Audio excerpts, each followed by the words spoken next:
my YouTube channel. If you're new here, my name is Siobhan and I am mum to one 22-month-old who is currently taking her nap upstairs.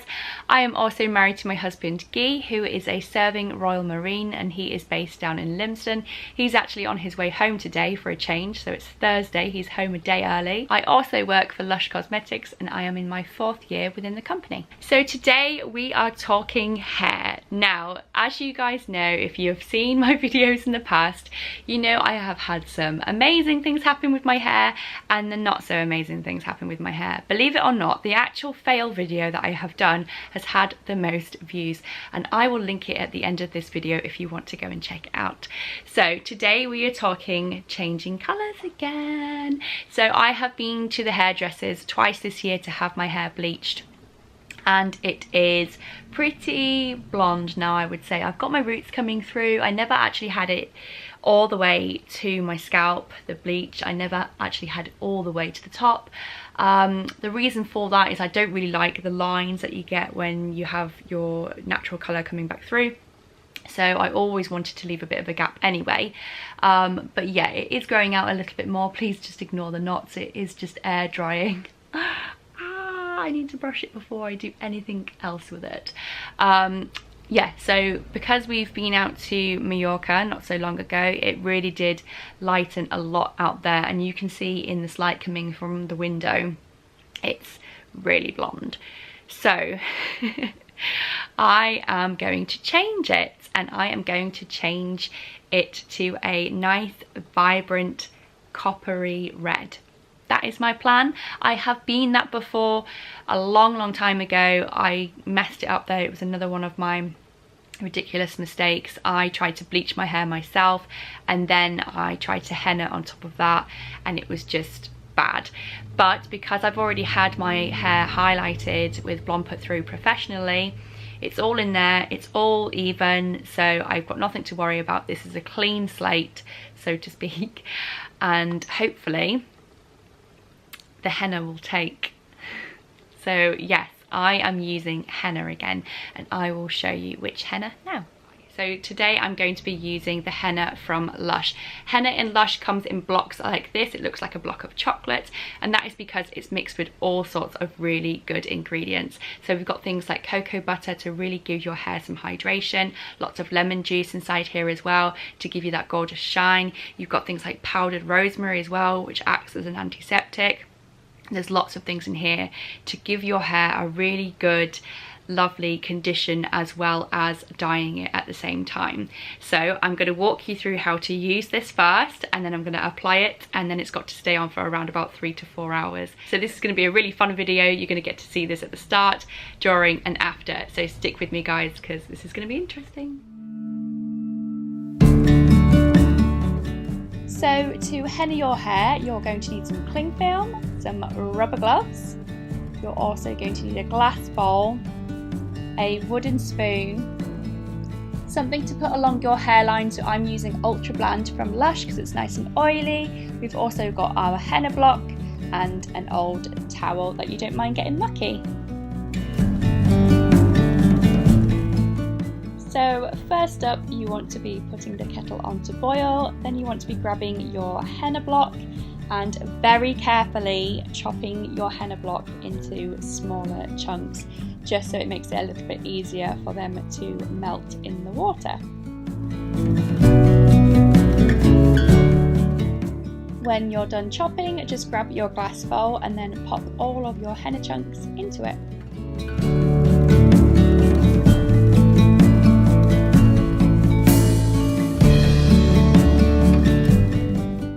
So when the water has boiled, you want to be pouring it over the chunks of henna. You want there to be enough water where it's just covering the chunks, but you don't want the chunks to be showing too much, and you also don't want to be completely submerging them, just because you can add a little bit more water later on if need be.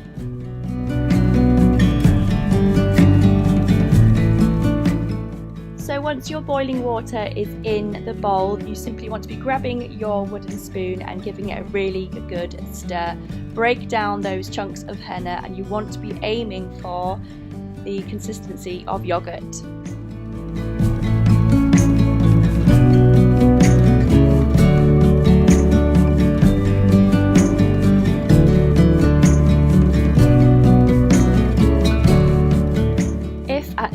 point you do feel that the mixture is a little bit too thick, feel free to add a little bit more boiling water.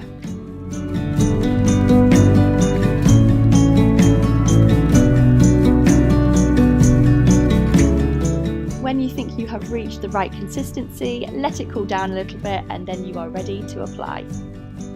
So here comes the fun bit and also the messy bit. The way I get around this is I simply tip my head over the bathtub and apply my henna that way, working it all the way from the root right through to the tips.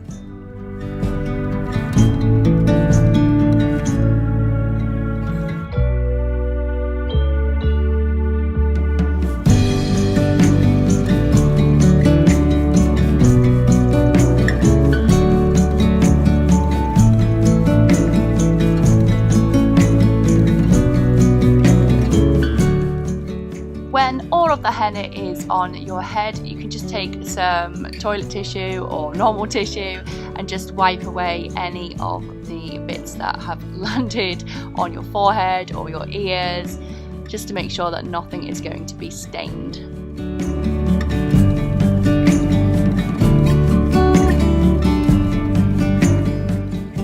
Lastly, all you want to do is grab your cling film and wrap it around your head.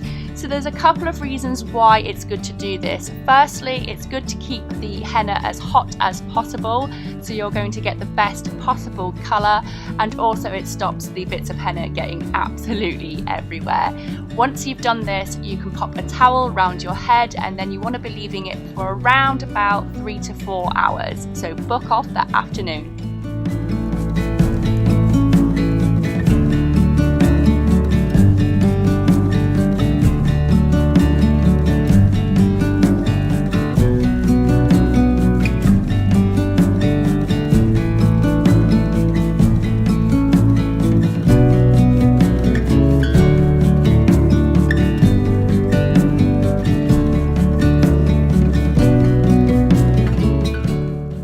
It's 10 o'clock at night, guys. I've had the henna on my hair for 4 hours, which is a long time, but look how happy I am about this. So it's time to rinse it all out now. So hot water on, I'm going to give it a really good rinse, and then I'm also going to shampoo it a couple of times just to make sure that the henna is completely gone. It can be quite tricky to get it all out of your hair, but it can be done. It has been done. So yeah, stick with it.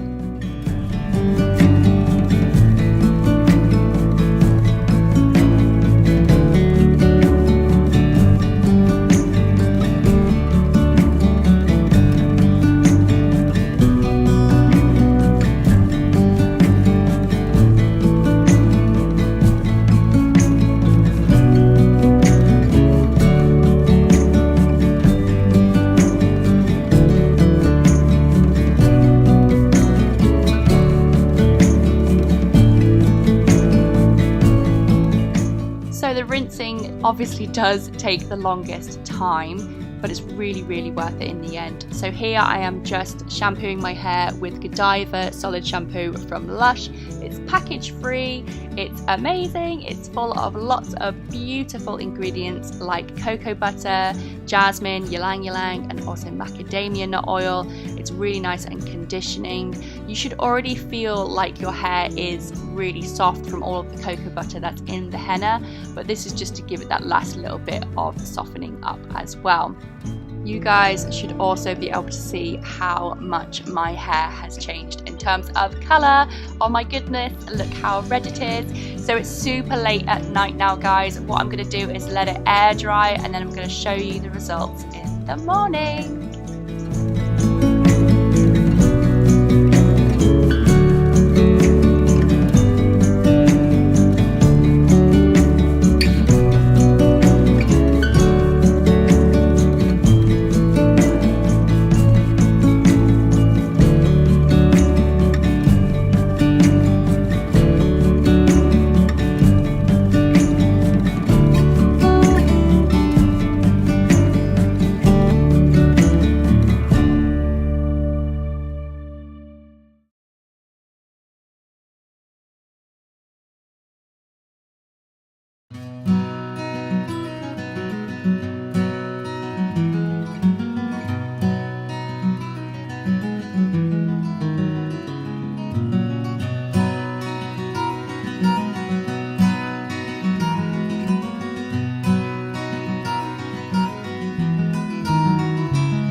you guys think? It's gone super, super bright. Oh my gosh. I actually really like it. This is actually the colour I wanted to go. I was aiming for like a really kind of bright ginger colour. When you're hennaing on top of bleached hair like I have just done, you're gonna go super, super bright, especially because I actually chose the Caca Rouge shade. So that is like the reddest of the red that you can go from Lush. There are 4 different shades. So there's Caca Rouge, there's Caca Marron, which is kind of like an auburn shade, so it's probably the step down from this one. It's a bit more kind of darker, a bit more browner. Then you've got Caca Brum, which is your chestnut brown, and then you've got Caca Noir, which is kind of like your bluey black. So there are 4 different shades to choose from. I'm so happy with this colour, honestly. I also feel like this colour really does like warm up my skin tone as well. So if you're now thinking of using henna from Lush and you've got any questions, please throw them my way and I will get back to you as soon as I can. I have used henna for a very long time previous to Ava arriving. The only reason I stopped was because my bump just got too big to actually get my head over the bath to apply the henna, so I stopped completely. Yeah, and now I'm back on it and I'm super happy. I really do love trying to go as natural as possible in every aspect in my life, and bleaching my hair continuously was wrecking it. So yeah, now I'm happy that I'm using henna again. I'm so excited. So silly. So yes, if you do have any questions, let me know. I will try to reply to as many people as I can. I am probably going to maybe leave this a few weeks and see how I get on, see how well the red stays. I might have to do a little bit of a top up possibly, but what I will do with the chunk that I was left behind with, I'll probably just melt that down and melt it into some conditioner and just kind of apply it like a hair mask. Maybe just leave it for a couple of hours and just let it sort of top up the colour rather than having to go through the whole rigmarole of doing the 4 hours. You do have to leave it quite a long time if you're wanting the best possible colour, so that is why I left it for 4 hours. I know it seems like such a chore and you really do have to kind of book off an afternoon to do it. So I actually applied mine whilst Ava was napping. I did all the mixture, I applied it, and then I took it off around about 10 o'clock last night. So I actually went to bed with wet hair, so this morning was the first time I saw the actual shade coming through, and I'm really happy with it. I feel this way it's a much more sort of kinder way to colour my hair. It's package free, it's chemical free, it's paraben free, it's cruelty free. There's no waste when you're finished, there's no plastic waste to chuck away. It's just the most ethical way to dye your hair possible. So that's it guys, thank you so much for watching. If you have liked this video then please give it a nice big thumbs up for me, and if you haven't already then please subscribe to my channel. I am also over on Instagram and on Channel Mum, so make sure that you check me out there. I will see you guys very soon.